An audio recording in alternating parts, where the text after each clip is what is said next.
programang ito ay rated SPG. Striktong patnubay at gabay ng magulang ang kailangan. Maaaring may masiselang tema, lengguwahe, karahasan, sexual, horror o droga na hindi angkop sa Granddaughter Annalyn Santos, I hereby bequeath to you my residential property with the 2 adjacent lots situated in Mandaue City. Binasa na nga ni attorney ang last will of testament ni Don Pepe. At dito na nga na sinabi ni attorney na ito na kay Annalyn nga mapupunta ang ari-arian ni Don Pepe na nasa Mandaue, Cebu, at ang halaga nito ay 10 million pesos. At inalmahan naman ito ni Moira at sinasabi ni Moira na bakit kay Annalyn daw ipinamana na anak naman daw ito sa labas. At maya-maya nga may kinuha pang papel itong si attorney at ipinakita dito sa kanila at kay Moira na ito ang magpapatunay na ibinigay ni Don Pepe ito bago nga ito nakidnap at naaksidente. Itong resulta ng DNA test results ni Zoe na magpapatunay na hindi siya ang tunay na anak at hindi siya tunay na isang tanyag. Kaya walang karapatan si Zoe na may makuhang mana mula dito kay Don Pepe at pati nga dito sa kanyang ama na si RJ. At agad napatayo sa kinaupuan nitong si Moira nang ipakita ng attorney na ito ang resulta ng DNA. At nagtataka itong si Moira na kung papaano daw ito napunta sa kanya na nagawa na ngang sunugin ni Moira ang mga ito.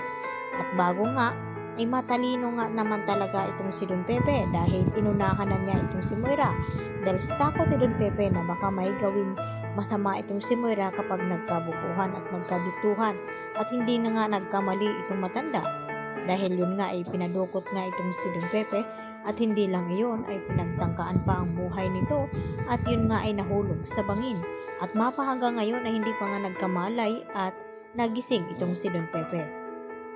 At nagulat naman itong si Annalyn sa sinabi ng attorney na ito kung papaano nagpagawa ng DNA test results itong si Don Pepe. At itong si Kinito ang nakakaalam nito. At hindi nagtagal ay dito rin nagulat itong si RJ at itong si Giselle na manluloko nga talaga itong si Moira at pati ang kanyang anak na si Zoe.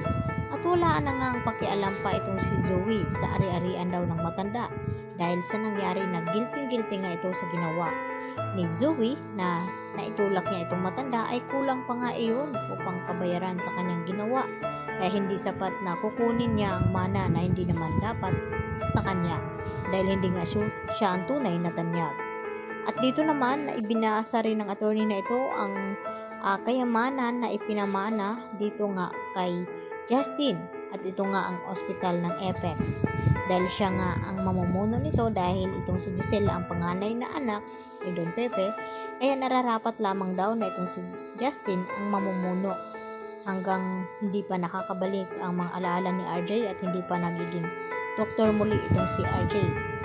Kaya naman tinutulan nga din ito ni Moira dahil kahit isang singkong duling ay wala daw makukuha itong kanyang anak.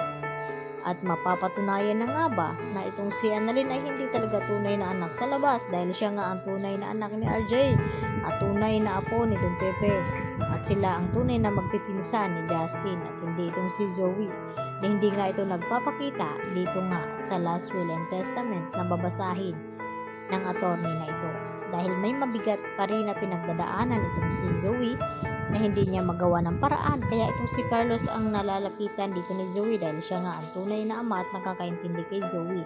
At dito na nga nagdududa itong si Lynette at alinsunsan sa mga ikinikilos ni Carlos at ditong si Zoe na kung bakit si Carlos ang tinatawagan ni Zoe.